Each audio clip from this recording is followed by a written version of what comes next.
Basketball fans, welcome back. So about a week ago, we got to see the Road to Ball Elite 16 get hosted here in Nairobi, Kenya, in both the Nyayo Gym and the Kasarani Indoor Gym. I'm not going to call them arenas because they don't qualify to be called arenas.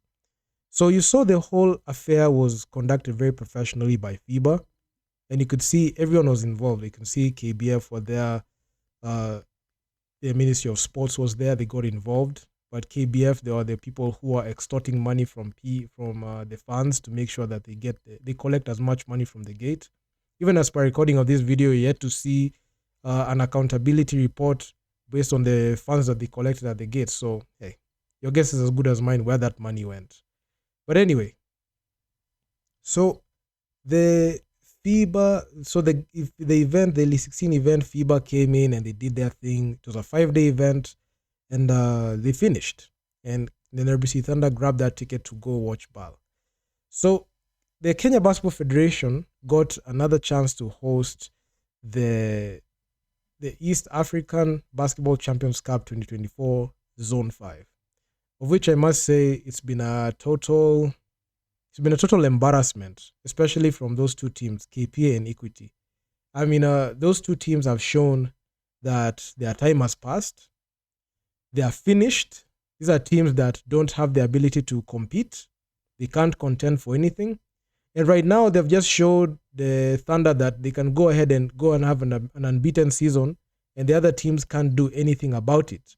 Even the so-called super team created by that we saw got assembled for the Umoja team have done nothing, and they are just a copy and paste, a carbon copy of what the Equity Dumas were.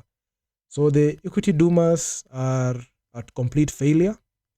They lost embarrassingly yesterday. I remember I saw I saw those games, and it was bad. The way Remesha did to the Equity Dumas, it was embarrassing. 106-64 was the final score. And not only did they fail in that game, they also failed in today's game. So in today's game, I was expecting at least the Equity Dumas to bounce back, but they lost in crunch time to ABC.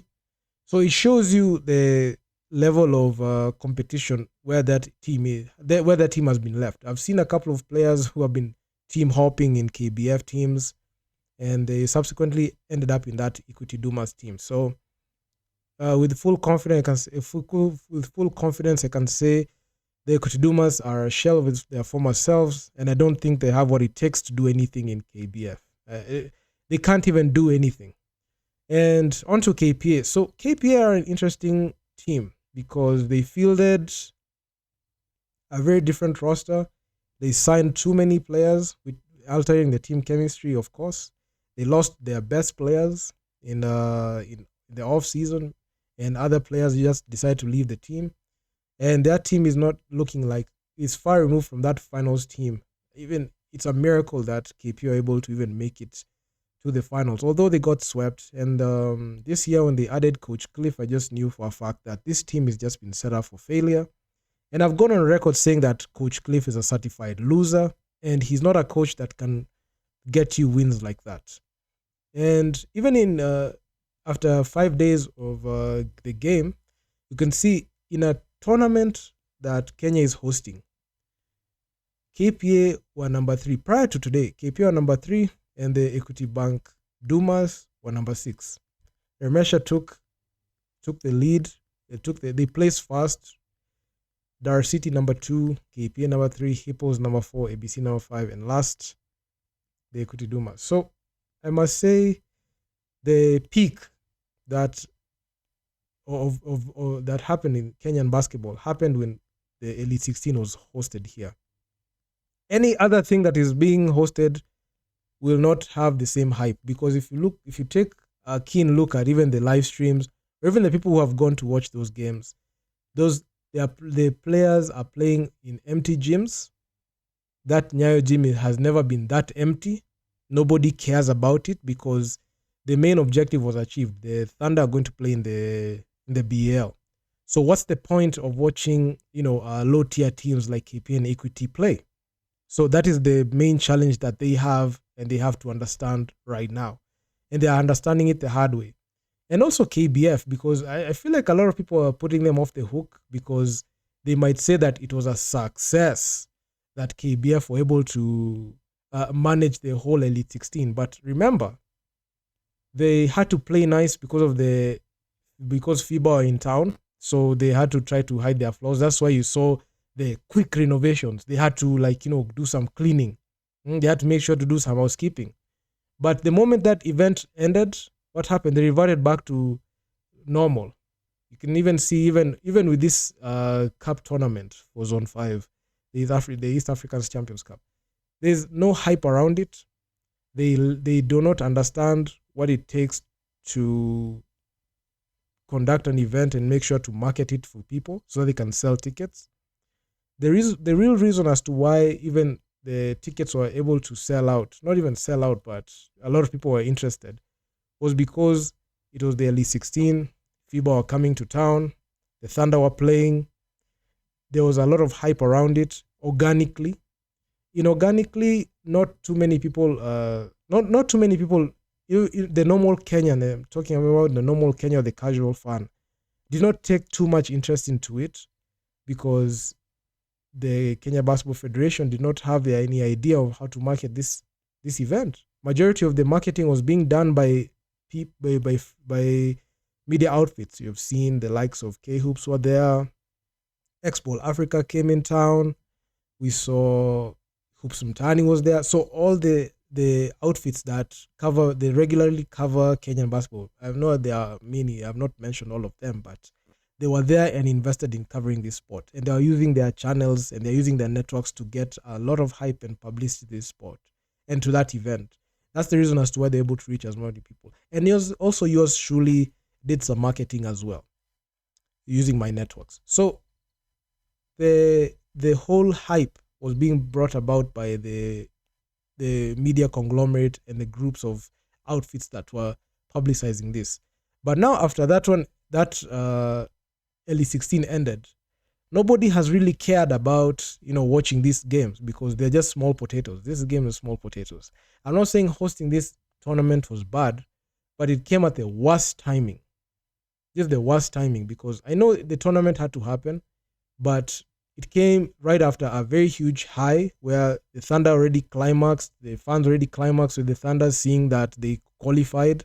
So even having this one was not going to have the same hype. I think they actually thought they're going to use the momentum from this Elite 16 to get driven to this event, which was not going to happen anyway. So there's a lot of flaws that the Kenya Basketball Federation have. And also, I want to even pose a question, because a lot of people might think that I'm coming off all negative. I'm coming off as a person who does not like basketball. But listen and take heed, because it's very important that you understand the whole concept and the whole context of the whole situation.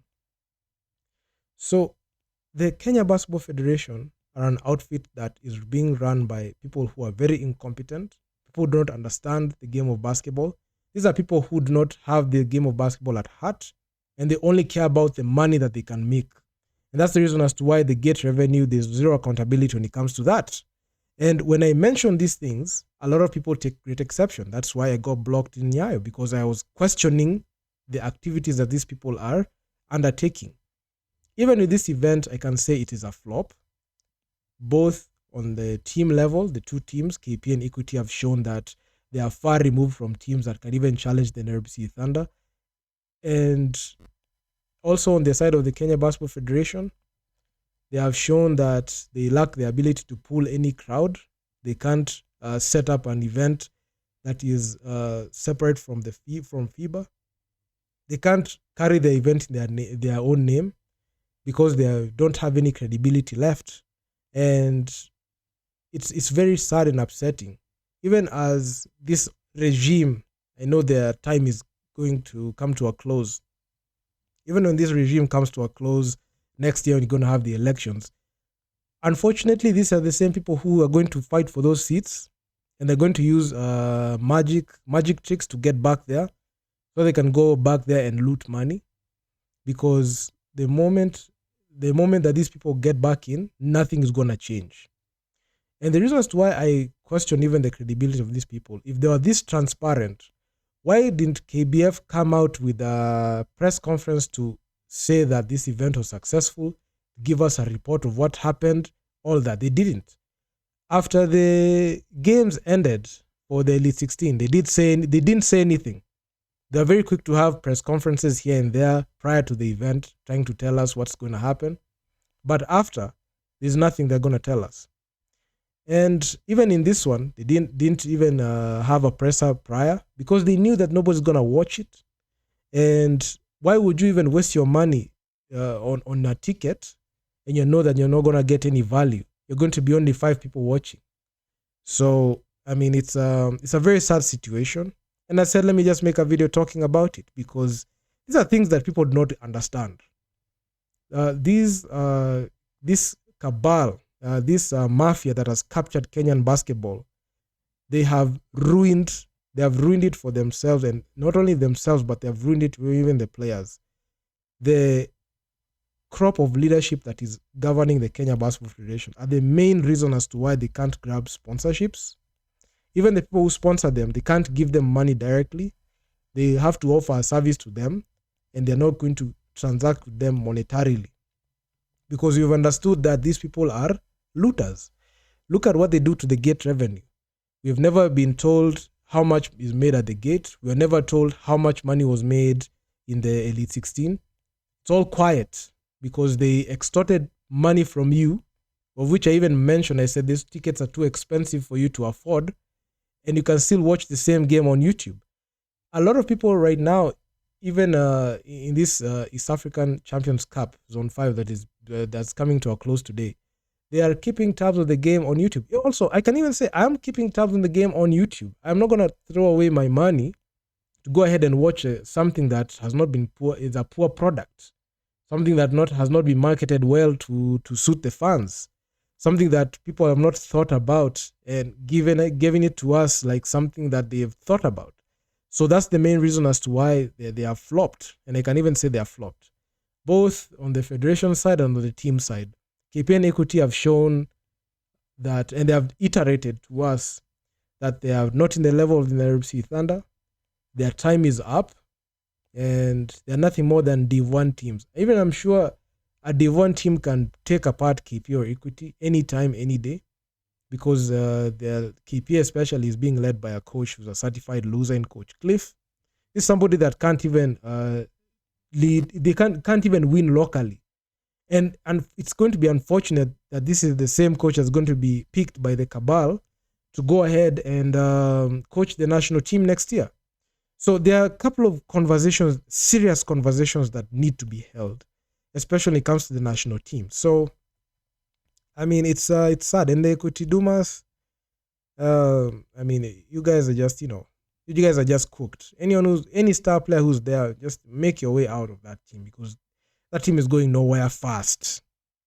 That team is going nowhere fast, and you're not going to get any value. You're not going to get any service when you're still on that squad. So my advice to you, just get out of Dodge and get out of there, because they're not going to get any service there. So it is what it is. So, I mean, there's so much rot and there's so much issues when it comes to KBF, people who are running basketball in the federation, and also the teams. The mentality needs to change, and I'm not sure who's gonna change it, but it needs to change. It's not looking good at all. So, if you guys like the video, make sure you leave your feedback down in the comments. Like, share, subscribe to the channel, hit the bell, get notified. Follow me on my socials. You can see them up there. And I'm gonna see you guys in the next one. Peace out.